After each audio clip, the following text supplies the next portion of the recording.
All right, welcome back, everybody. The World Economic Forum will host a discussion on the 3rd to the 5th of June in Cape Town. The focus will be on growing Africa's capital markets. Bongani Mbindwane, a businessman and analyst, joins us from our Cape Town studios this morning. Good to have you, Bongani. Thank you very, very much for joining us here on the program. In terms of a pleasure, in terms of your expectations from this forum, what are you hoping that it's actually going to achieve?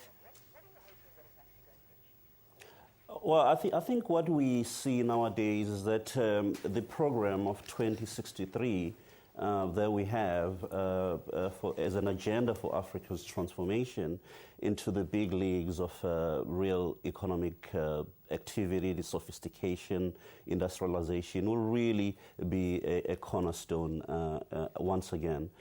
When you look at Agenda 2063, you are really seeing an NDP sort of a formula being transposed into the African continent. And it's no secret that you have Dr. Nkosazana Dlamini Zuma in Addis Ababa running this program. And then you've got, of course, our own president in this country running almost a similar program. Secondly, you are going to have women issues being dealt with, child security issues, and indeed the issue of migration will be one of the key issues. You know, xenophobia that has occurred in South Africa, including those very horrifying deaths we get to experience and see in the Mediterranean Sea, where our people, our African brothers and sisters, are so desperate to get economic refugee status in Europe. Yeah. And, you know, they take these very dangerous trips. So those three, for me, I'll say will be the key topics here. Yeah. I suppose it is. I mean, when you mention these topics, you realize the importance of this particular gathering this year, the World Economic Forum on Africa. And there is so much to talk about, not necessarily just pertaining to the economic health of the country, but also the welfare. Because at the end of the day, I mean, it's all interlinked. That's a reality. Oh, you're quite right. I mean, that's why immediately we spoke, when you asked me the first question, yeah. I mentioned the issue of women's rights. You've got to really deal with the issue of female genital mutilation in Africa. So sure. We hope that Oxfam will bring in some ideas on that, because this is ravaging women in Africa, in the sub-Saharan part of the continent. And indeed, you've got issues of conflict still. You've got Burundi that is coming up. Women are suffering there. You've got issues when it comes to economic issues, indeed. You'll look at, do women earn the same buck as men doing the same job? So transformation is not just about making sure that the African continent is connected through roads, bridges, railways, but it's also to make sure that indeed human rights are center focus. Yeah, indeed.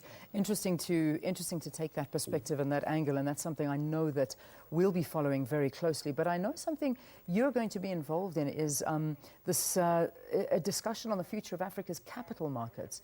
Let's spend a bit of time talking about that. What in terms of what is the future of this? You know, South Africa is the only country that is really ranked in the top 20 of the sophisticated financial markets around the world.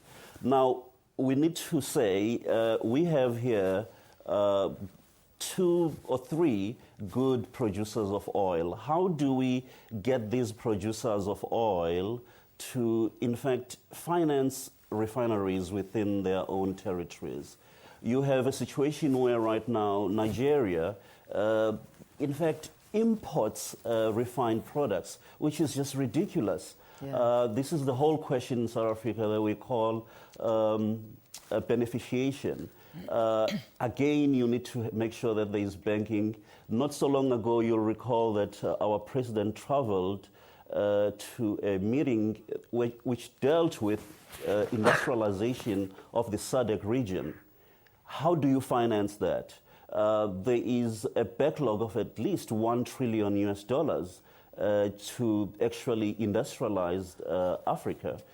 We need power. You know, electricity is a huge issue.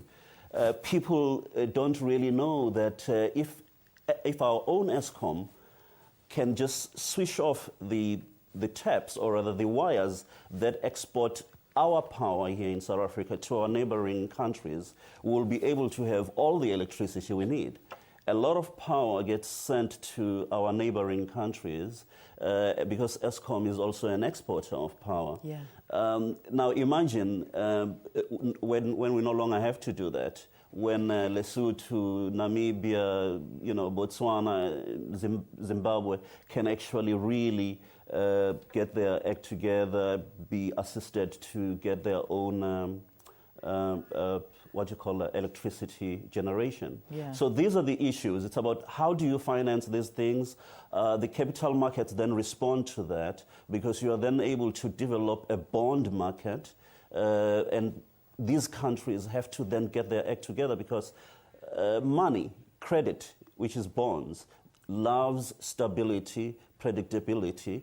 Otherwise, you won't find the likes of Sunrals being able to get money from bond market. No, I'll tell you what, you've given us a great glimpse into what to expect over these next couple of days, and it's a lot of expectations on this, but it'll be interesting to focus in on it. That's what we'll be doing tomorrow, and Bongani, good luck for it as well, and I hope that you make a significant contribution towards it as well.